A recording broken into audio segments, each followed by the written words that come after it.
وَإِذَا طَلَّقْتُمُ النِّسَاءَ فَبَلَغْنَ أَجَلَهُنَّ فَلَا تَعْضُلُوهُنَّ أَن يَنكِحْنَ أَزْوَاجَهُنَّ إِذَا تَرَاضَوْا بَيْنَهُم بِالْمَعْرُوفِ ذَلِكَ يُوعَظُ بِهِ مَن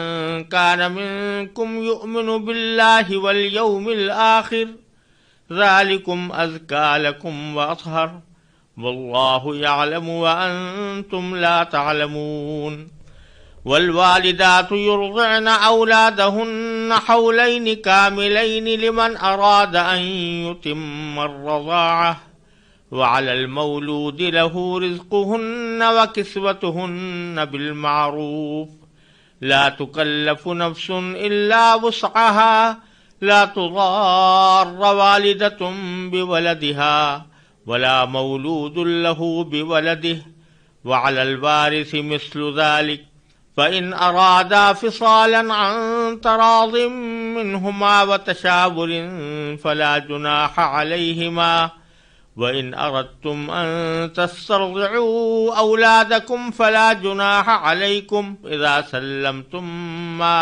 آتيتم بالمعروف واتقوا الله واعلموا أن الله بما تعملون بصير۔ اور جب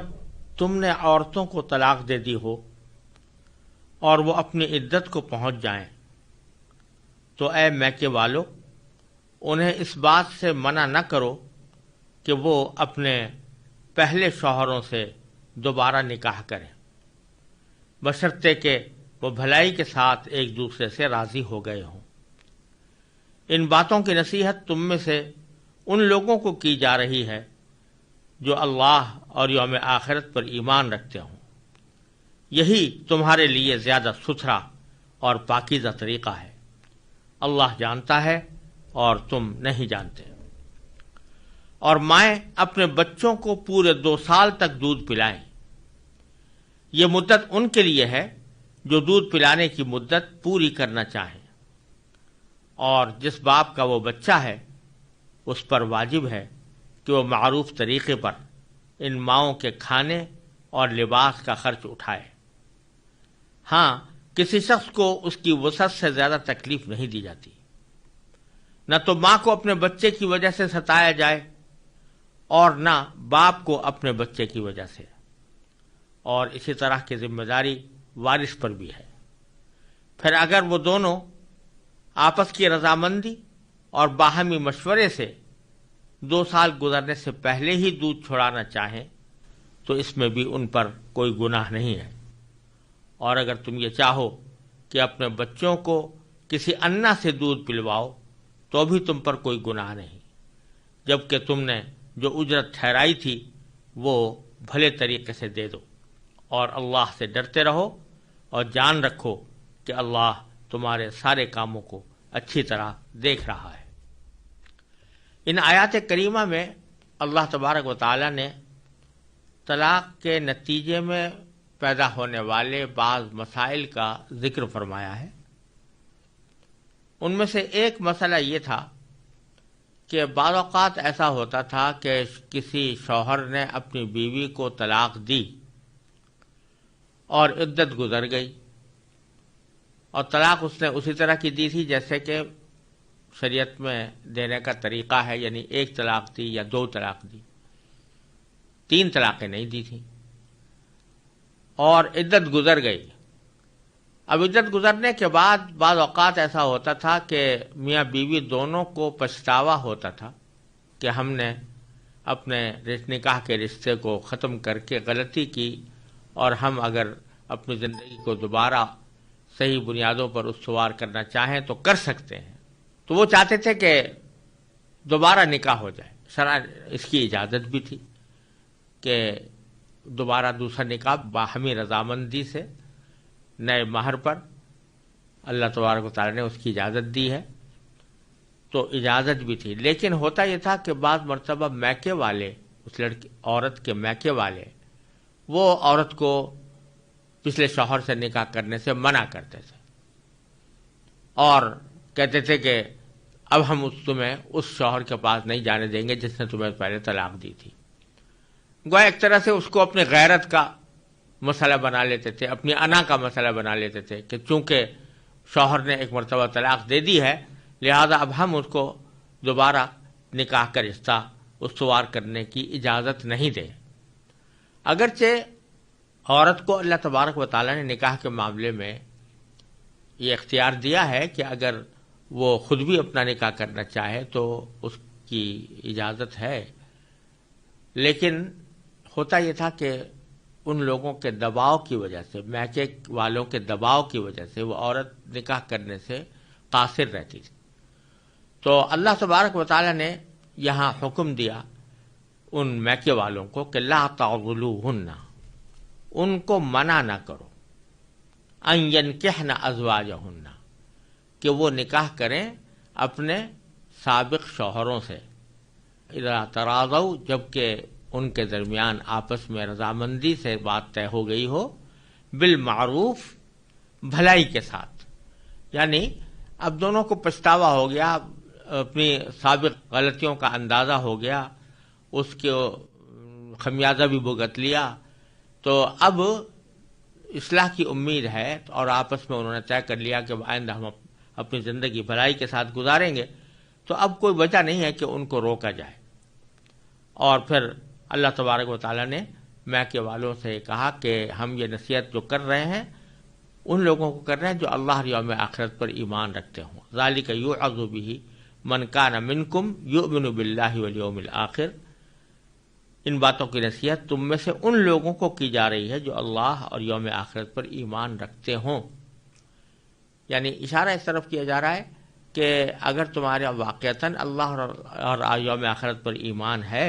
تو پھر یہ بات تمہیں قبول کرنی چاہیے اور اس نصیحت کو اپنے پلے باندھنا چاہیے اور اس سے اعراض نہ کرنا چاہیے، کیونکہ ذالکم ازکا لکم، یہ تمہارے لیے زیادہ ستھرا و اطہر اور زیادہ پاکیزہ طریقہ ہے۔ واللہ یعلم وانتم لا تعلمون۔ اور بعض اوقات میکے والوں کے جذبات بڑے مشتعل ہوتے ہیں اور ان کی غیرت اس کو گوارا نہیں کرتی کہ ان کی لڑکی وہ دوبارہ اس شوہر کے پاس جائے، لیکن جب اللہ تبارک و تعالیٰ فرما رہے ہیں کہ باہمی رضامندی سے جب انہوں نے طے کر لیا ہے تو اب تمہیں بیچ میں رکاوٹ نہیں ڈالنی چاہیے، تو یہ سمجھو کہ اللہ جانتا ہے، واللہ یعلم وانتم لا تعلمون، اور تم نہیں جانتے، لہذا چاہے تمہارے جذبات کچھ ہی ہوں، اسی طریقے پر عمل کرنا تمہارے لیے درست اور مناسب اور پاکیزہ طریقہ ہے کہ ان کو پچھلے شوہروں کے پاس جانے سے نہ روکو۔ ایک مسئلہ جو طلاق کے بعد کھڑا ہوتا ہے اور بعض اوقات شوہر اور بیوی کے درمیان طلاق کے بعد جھگڑوں کا سبب بھی بن جاتا ہے، وہ بچوں کی پرورش اور بچوں کے دودھ پلانے کا معاملہ ہے۔ اس لیے اللہ تبارک و تعالیٰ نے یہاں دودھ پلانے کے کچھ احکام ذکر فرمائے ہیں، اگرچہ سیاق تو چل رہا ہے طلاق کا، اور گویا طلاق کے سیاق میں اس مسئلے کو لانے کا مقصد یہ ہے کہ طلاق کے بعد اگر بچے کو دودھ پلانے کے معاملات میں کوئی تنازع پیدا ہو جائے تو تمہیں یہ اصول اور یہ احکام تمہارے سامنے رہیں، مستحضر رہیں۔ لیکن جو احکام بیان فرمائے گئے ہیں وہ طلاق کے بعد کی حالت کے ساتھ مخصوص نہیں ہے، بلکہ جب نکاح قائم ہے اس زمانے کے اندر جو بچے کو دودھ پلایا جا رہا ہے اس پر بھی یہ تمام احکام پوری طرح حاوی اور عائد ہوتے ہیں۔ تو پہلے تو یہ فرمایا کہ اولاد کو، بچوں کو دودھ پلانے کی ایک مدت بیان فرما دی کہ والوالدات یرضعن اولادہن، مائیں اپنے بچوں کو دودھ پلائیں، حولین کاملین، 2 پورے سال، لمن اراد ان یتم الرضاعہ، ان کے لیے جو دودھ پلانے کی مدت پوری کرنے کا ارادہ کریں۔ اس آیت نے بتا دیا کہ بچے کو دودھ پلانے کی کل زیادہ سے زیادہ مدت 2 سال ہے۔ 2 سال پورے ہونے پر اس کا دودھ چھڑانا ضروری ہے، اور چونکہ بچہ دودھ رفتہ رفتہ ہی چھوڑتا ہے، تو اس واسطے کچھ پہلے سے اس کو دودھ چھڑانے کی کوشش کرنی چاہیے۔ پھر یہ فرمایا کہ وَعَلَى الْمَوْلُودِ لَهُ رِزْقُهُنَّ وَكِسْوَتُهُنَّ بِالْمَعْرُوفِ، یعنی جس باپ کا وہ بچہ ہے جسے دودھ پلایا جا رہا ہے، اس پر واجب ہے، یعنی باپ پر واجب ہے کہ وہ معروف طریقے پر ان ماؤں کے کھانے اور لباس کا خرچ اٹھائے۔ یعنی جو ماں اپنے بچے کو دودھ پلا رہی ہے تو اس کا خرچہ، اس کے کھانے کا خرچہ، اس کے لباس کا خرچہ وہ بچے کے باپ پر واضح ہے، بچے کے باپ کے اوپر عائد ہوتا ہے، واجب ہے کہ بچے کا باپ اس کو ادا کرے۔ تو اس میں جو یہ احکام بیان فرمائے گئے ہیں کہ دودھ کی زیادہ سے زیادہ مدت 2 سال ہے، یہ بھی طلاق کے ساتھ مخصوص نہیں ہے، بلکہ جب نکاح قائم ہو اس وقت دودھ پلایا جا رہا ہو تب بھی مدت یہی ہے 2 سال کی۔ اس کے دوسری جو بات اس آیت کریمہ میں بتائی گئی ہے وہ یہ کہ اگر ماں باپ کے درمیان نکاح قائم ہے تو خرچہ واجب ہے دودھ پلانے والی ماں کا شوہر کے اوپر، تو یہ خرچہ تو نکاح کی وجہ سے واجب اگر نکاح قائم ہے تو۔ لیکن اگر طلاق ہو گئی ہے اور طلاق ہونے کے بعد ماں بچے کو دودھ پلا رہی ہے تو عدت کے دوران دودھ پلانا مطلقہ ماں پر واجب ہے، اور اس دوران اس کا نفقہ طلاق دینے والے شوہر پر واجب ہوگا۔ اور عدت اگر گزر گئی اور پھر بھی بچے کو ماں کے دودھ کی ضرورت ہے تو ماں دودھ پلائے، لیکن ساتھ ساتھ وہ مطلقہ ہونے کی وجہ سے چونکہ بحیثیت نکاح کے اس کا نفقہ شوہر پر نہیں ہو رہا اور پھر بھی وہ بچے کو دودھ پلا رہی ہے، تو مطلقہ ماں عدت کے بعد دودھ پلانے کی اجرت کا شوہر سے مطالبہ کر سکتی ہے، سابق شوہر سے مطالبہ کر سکتی ہے کہ میں چونکہ تمہارے بچے کو دودھ پلا رہی ہوں تو مجھے دودھ پلانے کی اجرت اسی طرح دو جیسے کہ دوسرے اناؤں کو اگر رکھا جاتا تو ان کو جو اجرت دی جاتی وہ بیوی کو بھی اجرت دینا ضروری ہے، اس کا مطالبہ اس کے لیے جائز ہے۔ یہ مطلب ہے کہ وعلی المولود لہ، اور لفظ یہ استعمال کیا جس باپ کا وہ بچہ ہے، اشارہ کر دیا اس علت طرف کہ جو تمہیں جو نفقے کا پابند بنایا جا رہا ہے یا تمہارے ذمہ جو یہ بات عائد کی جا رہی ہے کہ تم دودھ پلانے والی کا خرچہ بھی برداشت کرو، اس کا لباس کا خرچہ بھی برداشت کرو، وہ اس وجہ سے کہ جس بچے کو وہ دودھ پلا رہی ہے وہ تمہارا بچہ ہے، جس باپ کا وہ بچہ ہے اس پر واجب ہے کہ وہ معروف طریقے پر ان ماؤں کے کھانے اور لباس کا خرچ اٹھائے۔ لیکن جملہ 20 میں اللہ تبارک و تعالی نے فرما دیا لا تکلف نفس الا وسعها، کہ کسی بھی شخص کو اس کی وسعت سے زیادہ تکلیف نہیں دی جاتی، یعنی شوہر کے ذمے جو خرچہ ہے دودھ پلانے والی ماں کا تو وہ اس کی وسعت کی حد تک ہی واجب ہے۔ یہ نہیں کہ وہ بیچارہ ہے تو معمولی حیثیت کا مالی اعتبار سے اور دودھ پلانے والی اس سے اپنا نفقہ وہ اعلیٰ درجے کا بہت اعلیٰ معیار کا نفقے کا اور لباس کا مطالبہ کرے، تو اللہ تعالیٰ نے کسی بھی شخص کو اس کی وسعت سے زیادہ کا مکلف نہیں بنایا۔ تو اس واسطے اس بات کا خیال رہے کہ جو اجرت مقرر کی جائے وہ شوہر کے مالی حیثیت کے مطابق ہی مقرر کرنی چاہیے۔ پھر آگے فرمایا کہ لا تضار والدۃ بولدہا، کہ ماں کو اپنے بچے کی وجہ سے کوئی تکلیف نہ پہنچائی جائے۔ مطلب یہ ہے کہ ماں اگر کسی معقول عذر کی وجہ سے دودھ نہ پلائے، یعنی اس سے مطالبہ کیا گیا کہ بھئی تم دودھ پلاؤ بچے کو، لیکن اس کو کوئی عذر لاحق ہے، کوئی بیماری ہے یا کوئی اور وجہ ہے جس کی وجہ سے وہ دودھ پلانے سے واقعتاً قاصر ہے، ایک معقول عذر اس کے بعد موجود ہے اور وہ اس واسطے انکار کر رہی ہے کہ بھئی میں دودھ پلانے سے قاصر ہوں، تو پھر اس کو زبردستی مجبور کرنا کہ نہیں تم ضرور پلاؤ چاہو تمہیں کتنی ہی تکلیف کیوں نہ ہو، یہ جائز نہیں۔ لا تضار والدۃ بولدہا، کوئی ماں کسی ماں کو اپنے بچے کی وجہ سے تکلیف نہ پہنچائی جائے. ولا مولود لہو بولدی، اور نہ مولود لہو یعنی والد کو تکلیف نہ پہنچائی جائے اپنے بچے کی وجہ سے. کیا مانا کہ مثلا اگر بچہ ماں کے سوا کسی دوسرے کا دودھ لیتا ہی نہیں، وہ تو ماں ہی سے دودھ پینے کو مصر ہے اور کسی دوسری عورت کا دودھ لینے سے انکار کرتا ہے، تو ماں کے لیے ایسی صورت میں انکار جائز نہیں ہے. اس صورت میں اگر وہ انکار کرے گی تو اس کا مطلب یہ ہے کہ وہ باپ کو تکلیف پہنچا رہی ہے کہ وہ بیچارہ کہاں سے لائے، بچے کو دودھ پلانے کا کیسے انتظام کرے جبکہ کسی دوسری عورت کا وہ دودھ نہیں لیتا. تو ایسی صورت میں ماں کے لیے انکار جائز ہے. تو گویا اس صورت میں اگر وہ عورت انکار کرے گی تو باپ کو بلا وجہ ستانے کے مرادف ہے، اس سے منع کیا گیا ہے. ولا مولود لہ بولد. خلاصہ یہ کہ حالات بچے کی مصلحت کے دیکھے جائیں اور شوہر اور بیوی کے حالات کو بھی مد نظر رکھا جائے. تمام باتوں کو مد نظر رکھ کر کوئی فیصلہ کرنا چاہیے. محض ضد کی وجہ سے کوئی جھگڑا پیدا کرنا یہ درست نہیں ہے، بلکہ سب آپس میں بیٹھ کر یہ دیکھیں کہ بچے کی مصلحت کس میں ہے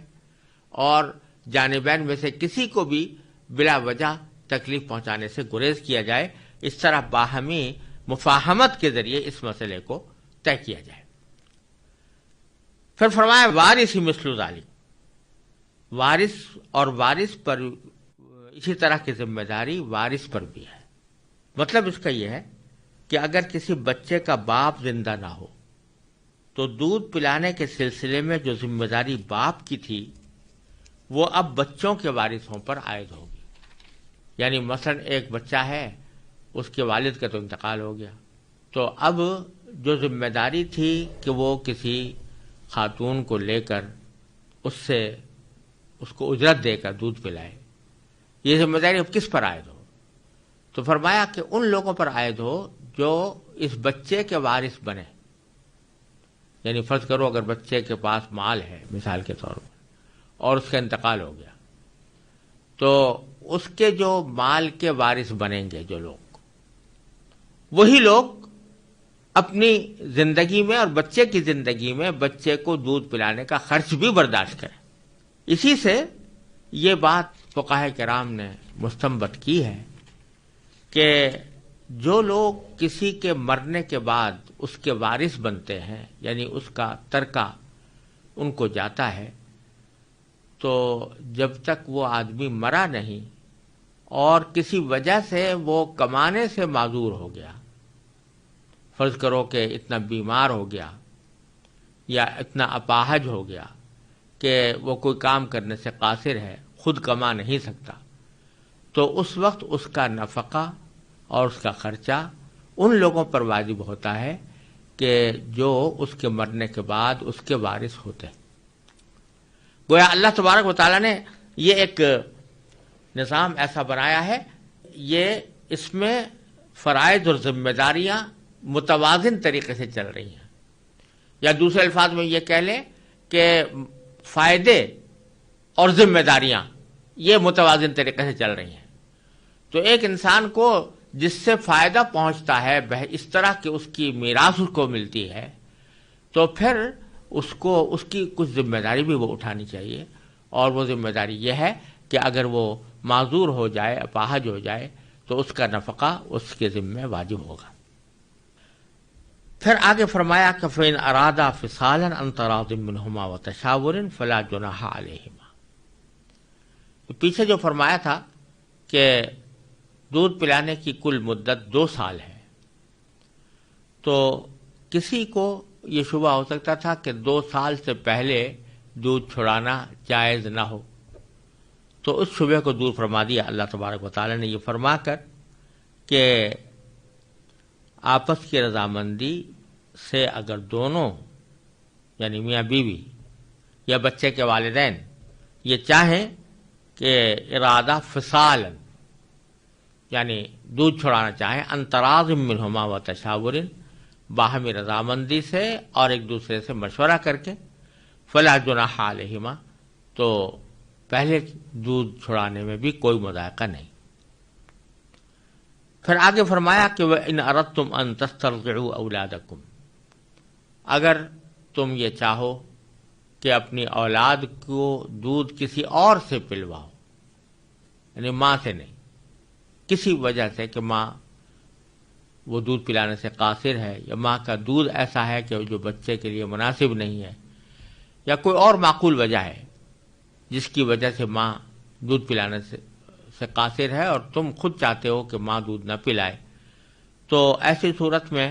تم کسی باہر کی انا کو یا دودھ پلانے والی کو رکھ سکتے ہو، کوئی حرج نہیں ہے۔ فلا جناح علیکم اذا سلمتم ما آتیتم بالمعروف، جبکہ تم اس انا کی اجرت اس کو حوالے کر دو معروف طریقے سے، یعنی بھلے طریقے سے۔ اور پھر فرمایا واتقوا اللہ، جیسا میں نے عرض کیا، پہلے بھی عرض کیا ہے کہ اللہ تبارک و تعالیٰ جب کوئی حکم بتاتے ہیں یا کوئی قانون جاری فرماتے ہیں تو اس کے شروع میں یا آخر میں تقویٰ کا حکم عموماً دیا جاتا ہے۔ وہ اس لیے کہ قانون کوئی آدمی کتنا ہی اچھا بنا دے، قاعدہ کیسے ہی اچھا بنا دے، لیکن جب تک کہ اس قانون کے اوپر عمل کرنے والوں کے دل میں اللہ کا خوف نہ ہو، تقویٰ نہ ہو، اللہ تعالیٰ کے سامنے جواب دہی کا احساس نہ ہو، اس وقت تک اس قانون پر عمل نہیں ہو سکتا۔ محض ڈنڈے کے زور سے، محض پولیس کے خوف سے کسی آدمی کو کسی قانون پر مجبور نہیں کیا جا سکتا جب تک کہ اس کے دل میں خود اللہ تعالیٰ کے سامنے جواب دہی کا احساس نہ ہو۔ تو فرمایا واتقوا اللہ، اللہ تعالیٰ سے ڈرتے رہو، واعلموا، اور یہ جان رکھو، ان اللہ بما تعملون بصیر، کہ اللہ تعالیٰ تمہارے سارے کاموں کو اچھی طرح دیکھ رہا۔ والذین یتوفون منکم ویذرون ازواجا یتربصن بانفسہن 4 اشہر وعشرا فإذا بلغن أجلهن فلا جناح عليكم فيما فعلن في أنفسهن بالمعروف والله بما تعملون خبير ولا جناح عليكم فيما عرضتم به من خطبة النساء أو أكننتم في أنفسكم علم الله أنكم ستذكرونهن ولكن لا تواعدوهن سرا إلا أن تقولوا قولا معروفا ولا تعزموا عقدة النكاح حتى يبلغ الكتاب أجله واعلموا أن الله يعلم ما في أنفسكم فاحذروه واعلموا ان اللہ غفور حلیم لا جناح علیکم ان طلقتم النساء ما لم تمسوهن او تفرضوا لهن فریضة ومتعوهن على الموسع قدره وعلى المقتر قدره متاعا بالمعروف حقا على المحسنين وَإِن طَلَّقْتُمُوهُنَّ مِن قَبْلِ أَن تَمَسُّوهُنَّ وَقَدْ فَرَضْتُمْ لَهُنَّ فَرِيضَةً فَنِصْفُ مَا فَرَضْتُمْ إِلَّا أَن يَعْفُونَ أَوْ يَعْفُوَ الَّذِي بِيَدِهِ عُقْدَةُ النِّكَاحِ وَأَن تَعْفُوا أَقْرَبُ لِلتَّقْوَى وَلَا تَنسَوُا الْفَضْلَ بَيْنَكُمْ ان اللہ بما تعملون بصیر۔ اور تم میں سے جو لوگ وفات پا جائیں اور بیویاں چھوڑ کر جائیں تو وہ بیویاں اپنے آپ کو 4 مہینے اور 10 دن انتظار میں رکھیں گی، پھر جب وہ اپنی میعاد کو پہنچ جائیں تو وہ اپنے بارے میں جو کارروائی قاعدے کے مطابق کریں تو تم پر کچھ گناہ نہیں، اور جو کچھ تم کرتے ہو اللہ اس سے پوری طرح باخبر ہے۔ اور عدت کے دوران اگر تم ان عورتوں کو اشارے کنائے میں نکاح کا پیغام دو یا ان سے نکاح کا ارادہ دل میں چھپائے رکھو تو تم پر کوئی گناہ نہیں ہے۔ اللہ جانتا ہے کہ تم ان سے نکاح کا خیال تو دل میں لاؤ گے، لیکن ان سے نکاح کا 2 طرفہ وعدہ مت کرنا، الا یہ کہ مناسب طریقے سے کوئی بات کہہ دو، اور نکاح کا عقد پکا کرنے کا اس وقت تک ارادہ بھی مت کرنا جب تک عدت کی مقررہ مدت اپنی میعاد کو نہ پہنچ جائے۔ اور یاد رکھو کہ جو کچھ تمہارے دلوں میں ہے اللہ اسے خوب جانتا ہے، لہذا اس سے ڈرتے رہو، اور یاد رکھو کہ اللہ بہت بخشنے والا بڑا بردبار ہے۔ تم پر اس میں بھی کوئی گناہ نہیں ہے کہ تم عورتوں کو ایسے وقت طلاق دو جبکہ ابھی تم نے ان کو چھوا بھی نہ ہو اور نہ کوئی مہر ان کے لیے مقرر کیا ہو، اور ایسی صورت میں ان کو کوئی تحفہ دو۔ خوشحال شخص اپنی حیثیت کے مطابق اور غریب آدمی اپنی حیثیت کے مطابق بھلے طریقے سے یہ تحفہ دے، یہ نیک آدمیوں پر ایک لازمی حق ہے۔ اور اگر تم نے انہیں چھونے سے پہلے ہی اس حالت میں طلاق دی ہو جبکہ ان کے لیے نکاح کے وقت کوئی مہر مقرر کر لیا تھا، تو جتنا مہر تم نے مقرر کیا تھا اس کا آدھا دینا واجب ہے، الا یہ کہ وہ عورتیں رعایت کر دیں، یعنی آدھے مہر کا بھی مطالبہ نہ کریں، یا وہ شوہر جس کے ہاتھ میں نکاح کی گرہ ہے رعایت کرے اور پورا مہر دے دے۔ اور اگر تم رعایت کرو تو یہ تقویٰ کے زیادہ قریب ہے، اور آپس میں فراخ دلی کا برتاؤ کرنا مت بھولو۔ جو عمل بھی تم کرتے ہو اللہ یقیناً اسے دیکھ رہا ہے۔ ان آیات کریمہ میں اللہ تبارک و تعالی نے عدت کے کچھ مسائل بیان فرمائے ہیں اور کچھ مہر کے مسائل، کیونکہ پیچھے بھی گفتگو طلاق کے احکام کے متعلق چل رہی تھی، تو اسی مناسبت سے عدت کا کے بھی کچھ احکام اور مہر کے بھی کچھ احکام اللہ تعالیٰ نے عطا فرمائے ہیں۔ پہلے تو یہ فرمایا کہ اگر کسی بیوی کا شوہر وفات پا جائے تو اس کو 4 مہینے 10 دن عدت گزارنی چاہیے۔ چنانچہ فرمایا والذین یتوفون منکم، اور تم میں سے جو لوگ وفات پا جائیں،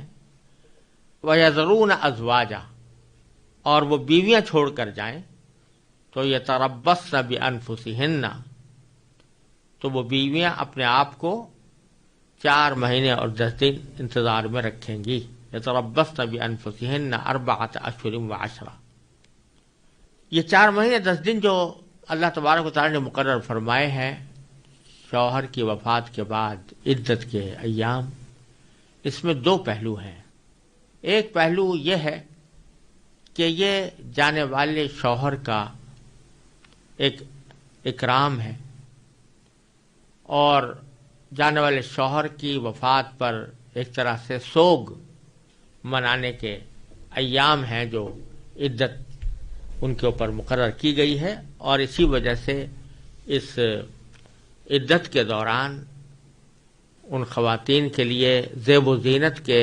جو معروف طریقے ہوتے ہیں ان کو اختیار کرنا جائز نہیں ہوتا، اور گھر سے نکلنا بھی عام حالات میں جائز نہیں ہوتا، لیکن ان کو اس بات کا پابند کیا گیا ہے کہ وہ گھروں میں رہیں اور سوگ کے انداز میں رہیں، زیب و زینت سے پرہیز کریں۔ یہ جانے والے شوہر کا ایک اکرام ہے۔ دوسرا پہلو اس کا یہ ہے کہ جب شوہر کا انتقال ہوا ہو تو عین ممکن ہے کہ اس حالت میں انتقال ہوا ہو کہ اس سے کوئی حمل بیوی کے ٹھہر چکا ہو۔ اگر حمل ٹھہر چکا ہوگا تو اس صورت میں 4 مہینے 10 دن بھی کافی نہیں ہیں، بلکہ بچے کی پیدائش ضروری ہے۔ اللہ تعالیٰ نے ان حکم کا اس بات کا خاص اہتمام فرمایا ہے کہ اگر ایک شوہر سے حمل قرار پا چکا ہے تو اب اس حالت میں جب تک کہ وضع حمل نہ ہو جائے کسی دوسرے کو وہاں پر جانے کی اجازت نہیں ہونی چاہیے، اس واسطے نکاح اس وقت تک جائز۔ چنانچہ اگر بالفرض اس عورت کو حمل ہے تو اس صورت میں 4 مہینے 10 دن ہی نہیں بلکہ اگر زیادہ مدت گزارنی پڑے بچے کی پیدائش کی وجہ سے تو وہ بھی گزارنی چاہیے۔ پھر فرمایا کہ فَإِذَا بَلَغْنَ أَجَلَهُنَّ، جب وہ اپنی مدت کو یا میعاد کو پہنچ جائیں، یعنی عدت گزر جائے، فلا جناح علیکم فیما فعلن فی انفسہن بالمعروف، تو تمہارے اوپر کوئی گناہ نہیں ہے اس کسی کارروائی میں جو اپنی ذات کے بارے میں کچھ کریں، معروف طریقے سے، یعنی دستور کے مطابق، قاعدے کے مطابق۔ مراد یہ ہے کہ اگر عدت وفات گزر جانے کے بعد وہ خواتین بیوائیں وہ یہ چاہیں کہ میں کسی اور شوہر سے نکاح کروں اور وہ نکاح کر لیں، تو اس میں کوئی رکاوٹ ڈالنے کی ضرورت نہیں ہے، اور نہ اس میں تمہارے اوپر کوئی حرف آتا ہے۔ یہ خطاب ہو رہا ہے اس عورت کے اولیاء کو، یعنی اس کے سرپرستوں کو، کہ تم لوگ اس کو اپنے انا کا مسئلہ نہ بنانا، اپنی غیرت کا مسئلہ نہ بنانا، اور اس میں کوئی مذاکرہ نہیں ہے کہ اگر وہ عدت وفات گزارنے کے بعد کسی اور شوہر سے نکاح کر لیتی ہیں تو اس میں کوئی حرج نہیں، بشرطے کہ وہ معروف طریقے سے ہو، یعنی قاعدے کے مطابق ہو، جیسے کہ قرآن کریم دوسری جگہ فرمایا کہ خفیہ آشنائیاں پیدا کرنے کا طریقہ نہ ہو، بلکہ سنت کے مطابق نکاح کا اقدام ہو، تو اس میں کوئی مذاکرہ نہیں۔ یہ اس لیے بھی خاص طور پر یہ بات فرما دی گئی کہ بہت سے معاشروں میں بیواؤں کا نکاح کرنا بہت معیوب سمجھا جاتا ہے، اور خود ہمارے ہندوستان کے اندر، غیر منقسم ہندوستان میں، کسی بیوہ کا دوسری شادی کر لینا یہ بہت بڑا عیب سمجھا جاتا تھا، اور کسی بیوہ کو اجازت نہیں ہوتی تھی کہ وہ اپنے شوہر کے انتقال کے بعد کسی اور سے نکاح کرے۔ چنانچہ بکثرت ایسا بھی ہوتا تھا کہ کسی خاتون کا شوہر شادی کے بہت جلدی بعد انتقال کر گیا، اور وہ لڑکی نوجوان ہے، نو عمر ہے، لیکن اس کو اس بات پر مجبور کیا جاتا تھا کہ وہ کوئی دوسرا نکاح نہ کرے، ساری زندگی اسی طرح گزار دے۔ یہ بڑا ظلم تھا جو خواتین کے اوپر روا رکھا جاتا تھا۔ قرآن کریم نے اس کو یہاں پر واضح فرما دیا کہ بیوہ کا نکاح کرنا کوئی نہ معیوب بات ہے، نہ اس میں کوئی گناہ ہے، بلکہ تمہیں کے اندر کوئی رکاوٹ ڈالنی نہیں چاہیے۔ اور آگے بھی اللہ تعالیٰ نے بیواؤں کے نکاح سے متعلق مزید کچھ احکام عطا فرمائے ہیں۔ جیسا میں نے عرض کیا کہ ہندوستان کے طول و عرض میں یہ رسم چلی جاتی تھی کہ بیواؤں کی شادی کرنا جائز نہیں سمجھا جاتا تھا، بہت بڑا عیب سمجھا جاتا تھا۔ تو علماء کرام نے اس دور کے اندر کوئی تحریک کے طور پر ہندوستان میں شروع کیا، نکاح بیوگان کی تحریک کہلاتی ہے۔ حضرت مولانا محمد قاسم صاحب نانوتوی رحمۃ اللہ علیہ، حضرت حاجی امداد اللہ صاحب مہاجر مکی رحمۃ اللہ علیہ، اور دوسرے بہت سے علماء کرام نے باقاعدہ مہم چلائی کہ بیواؤں کے نکاح کرانے کی مہم چلائی گئی، اور اس بات کو جو بہت ہی مایوب سمجھا جاتا تھا اس کو اپنے عمل سے اس کی تردید کی۔ اس کے نتیجے میں الحمدللہ اب صورتحال میں تبدیلی پیدا ہوئی ہے، اور اب بیواؤں کے نکاح کو اتنا معیوب نہیں سمجھا جاتا جتنا پہلے سمجھا جاتا تھا۔ پھر فرمایا واللہ بما تعملون خبیر، اللہ تعالیٰ ہر اس بات کو جانتے ہیں جو تم کرتے ہو، تمہارے سارے کاموں سے باخبر ہے اللہ تبارک و تعالیٰ، لہذا کوئی کام ایسا نہ کرو کہ جو اللہ تعالیٰ کے احکام اور ہدایات کے خلاف۔ پھر آگے جو آیت آ رہی ہے اس میں در حقیقت بیان یہ مقصود ہے کہ جب عورت عدت گزار رہی ہے، اس کے شوہر کا انتقال ہو چکا ہے اور وہ عدت گزار رہی 4 مہینے 10 دن کی مدت، اس عدت کے دوران اس کو نکاح کا پیغام دینا جائز نہیں، باقاعدہ پیغام دینا، یعنی کوئی شخص یہ چاہے کہ اس عدت کے دوران جا کر اس سے کہے کہ بھئی میں آپ سے نکاح کرنا چاہتا ہوں اور عدت کے بعد ہم آپس میں ایک دوسرے سے نکاح کر لیں گے، تو یہ پیغام دینا بھی جائز نہیں اور اس قسم کا معاہدہ کرنا بھی جائز نہیں۔ البتہ اللہ تبارک و تعالی نے اس آیت میں یہ فرمایا ہے کہ اگرچہ صراحتاً پیغام دینا تو جائز نہیں ہے، لیکن اگر اشارے کنائے میں کوئی ایسی بات کہہ دی جائے جس سے عورت سمجھ جائے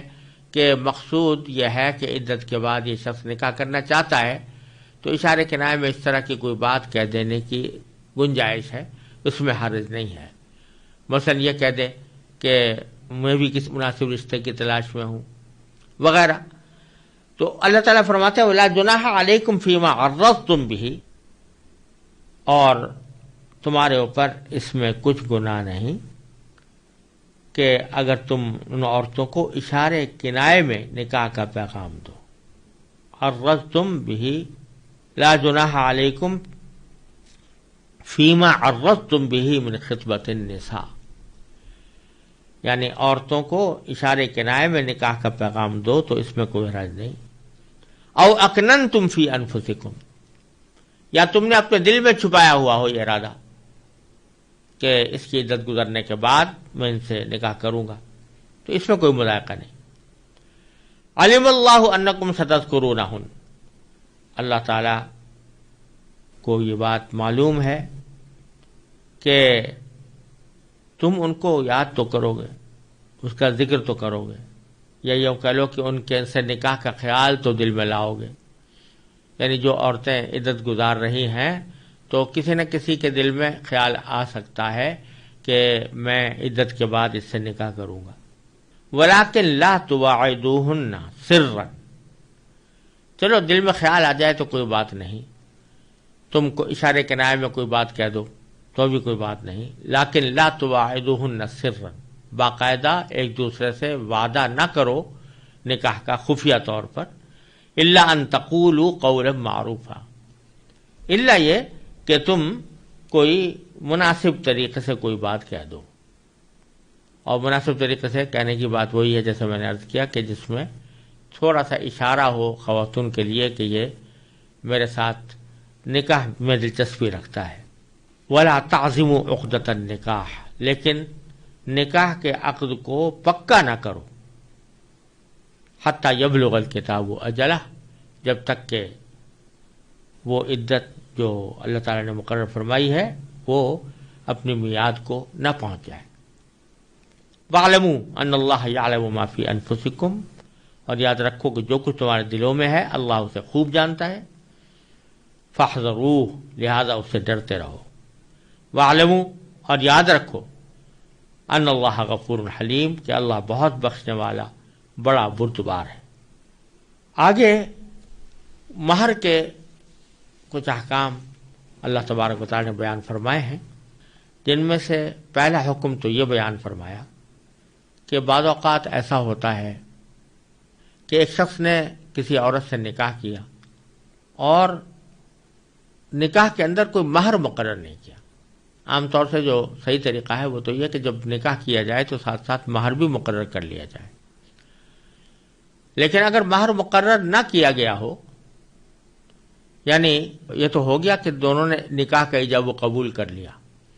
مہر کا کوئی ذکر ہی نہیں آیا، تو نکاح ہو جاتا ہے، بغیر مہر کا ذکر کیے بھی نکاح ہو جاتا ہے. اور عورت کے لیے مہر مثل واجب ہوتا ہے. مہر مثل کے معنی یہ کہ جتنا مہر اس کی جو ملتی جلتی خواتین ہیں، اس کے بہنیں ہیں وغیرہ، ان کا جتنا مہر مقرر کیا گیا ہو تو اتنا ہی مہر اس کا بھی مقرر ہو جاتا ہے. تو خلاصہ یہ کہ نکاح کے منعقد ہونے کے لیے مہر کا ذکر کرنا کوئی لازمی شرط نہیں ہے. اگرچہ اچھی بات ہے کہ مہر کا ذکر کیا جائے، لیکن اگر نہ کیا گیا ہو اور مقرر بھی نہ کیا گیا ہو تب بھی نکاح ہو جاتا ہے.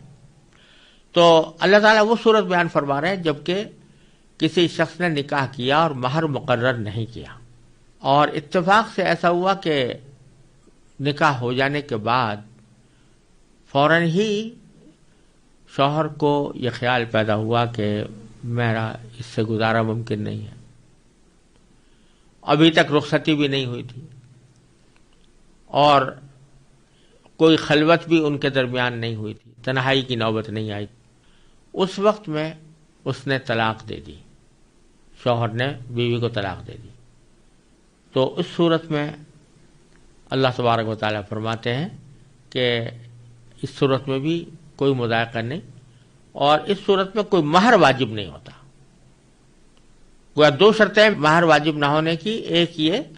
کہ نکاح کے وقت مہر مقرر نہیں کیا گیا، دوسرا یہ کہ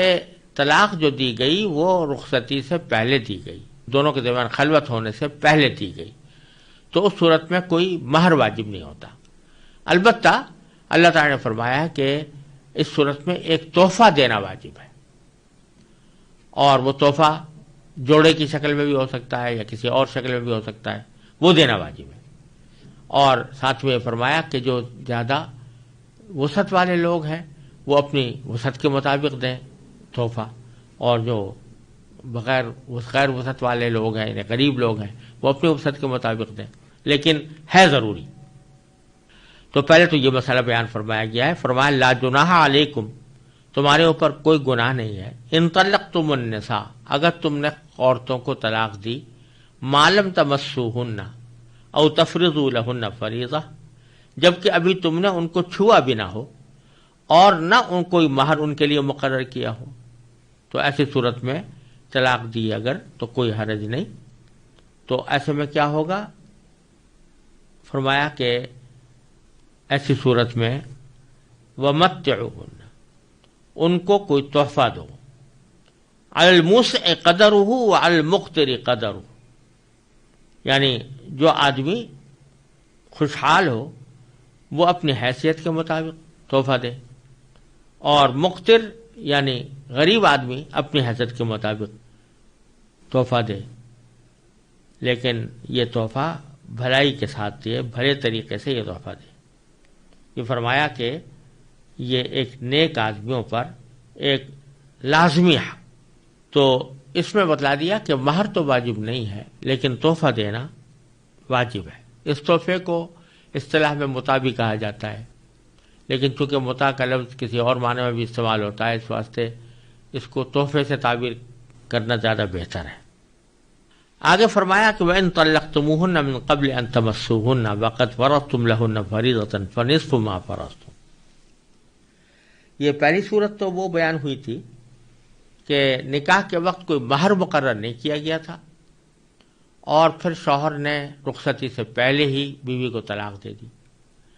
اب وہ صورت بیان فرما رہے ہیں کہ نکاح کے اندر مہر مقرر کیا گیا تھا، مہر کی مقدار طے کر لی گئی تھی، لیکن شوہر نے رخصتی سے پہلے اور بیوی کے ساتھ خلوت کیے بغیر اس نے طلاق دے دی. تو اس صورت میں مہر کے بارے میں اللہ تعالیٰ فرماتے ہیں کہ آدھا مہر واجب ہوگا، جو مہر مقرر کیا تھا اس کا آدھا واجب ہوگا. تو فرمایا وَإِن طَلَّقْتُمُوهُنَّ، اور اگر تم نے ان کو طلاق دی، من قبل ان تمسوهن، قبل اس کے کہ تم نے ان کو چھوا ہو، وقد فرضتم لہن فریضہ، جبکہ تم نے ان کے لیے کوئی مہر مقرر کر لیا تھا، فنصف ما فرضتم، تو جتنا مہر تم نے مقرر کیا تھا اس کا آدھا دینا واجب ہوگا. الا ان یعفون، ہاں یہ آدھا دینا اس صورت میں واجب نہیں ہوگا جبکہ وہ عورتیں یعنی بیویاں رعایت کر دیں. رعایت کرنے کا معنی یہ کہ وہ آدھے مہر کا بھی مطالبہ نہ کریں، کہتے بھائی ہم نے وہ آدھا مہر بھی معاف کیا، یا آدھے مہر کے اندر اور کچھ کمی کر دیں، تو یہ ان کی رعایت کی صورت ہے. تو اس صورت میں جیسا بھی وہ چاہیں اس کے مطابق عمل کیا جائے. او یعفو الذی بیدہ عقدۃ النکاح، یا وہ رعایت کر دے یعنی شوہر رعایت کر دے جس کے ہاتھ میں نکاح کی گرہ ہے. نکاح کی گرہ شوہر کے ہاتھ میں ہے، یعنی وہ اس کو طلاق دینے کا حق اس کو ہے. تو اس لیے یہاں پر یہ تعبیر اختیار فرمائی گئی کہ جس کے ہاتھ میں نکاح کی گرہ ہے یعنی شوہر، وہ اگر رعایت کرے. کیا رعایت کرے؟ کہ شرعاً تو اس کے ذمہ آدھا مہر واجب تھا، لیکن وہ رعایت کر کے اس کو پورا ہی مہر دے دے، تو اس صورت میں آدھے کے بجائے پورا ہی دیا جائے گا. یہاں اللہ تبارک و تعالیٰ نے جو یہ تعبیر اختیار فرمائی کہ وہ رعایت کرے جس کے ہاتھ میں نکاح کی گرہ ہے، یہ اشارہ اس بات کی طرف بظاہر معلوم ہوتا ہے، واللہ سبحانہ عالم، کہ شوہر کو ایک طرح سے ترغیب دی جا رہی ہے کہ تم مہر میں کٹوتی نہ کرو، باوجود کہ تمہیں حق ہے، کیونکہ ابھی تک رخصتی نہیں ہوئی، اس کے باوجود تمہیں حق ہے کہ تم نے طلاق دی ہے تو آدھا مہر دو، آدھا نہ رو. لیکن چونکہ نکاح کی گرہ تمہارے ہاتھ میں ہے تم نے ہی طلاق کا فیصلہ کیا ہے، یک طرفہ طور پر کیا ہے، لہذا بہتر یہ ہوگا تمہارے لیے کہ تم آدھا کرنے کے بجائے پورا دے دو۔ تو او یعفو الذی بیدہ عقدۃ النکاح، یعنی رعایت کرے وہ شخص جس کے ہاتھ میں نکاح کی گرہ ہے، یعنی جس نے اپنے ہی ارادے سے فیصلہ کیا ہے طلاق کا، تو وہ اگر رعایت کرے اور رعایت کر کے آدھے مہر کے بجائے پورا دے دے تو اس صورت میں پورا ہی دینا چاہیے۔ اور پھر آگے خود بھی فرما دیا وَأَن تَعْفُوا أَقْرَبُ لِلتَّقْوَىٰ، اور اگر تم معاف کرو یعنی اگر تم رعایت کرو یعنی پورا دے دو تو یہ تقوی کے زیادہ قریب ہے، زیادہ تمہارے لیے فضیلت کا سبب ہے۔ اور پھر آگے ایک عمومی ہدایت اللہ تعالیٰ نے عطا فرمائی کہ وَلَا تَنْسَوُا الْفَضْلَ بَيْنَكُمْ، تم آپس میں ایک دوسرے کے ساتھ فراخ دلی کا برتاؤ کرنا مت بھولو، یعنی بحیثیت انسان ہونے کے اور بحیثیت مسلمان ہونے کے تم سے توقع ہونی چاہیے کہ تم ایک دوسرے کے ساتھ معاملات کرنے میں دل تنگ نہ کرو، بلکہ فراخ دلی سے معاملات کرو کہ جس کے نتیجے میں تھوڑا سا ایثار سے کام لو، اور ایسا نہ کرو کہ ایک ایک پیسے کے اوپر جان دینے لگو، فراخ دلی کا معاملہ کرو، اس کو بھولو نہیں۔ ان اللہ بما تعملون بصیر، بے شک اللہ تعالیٰ اس تمام باتوں کو دیکھتا ہے جو تم کرتے ہو۔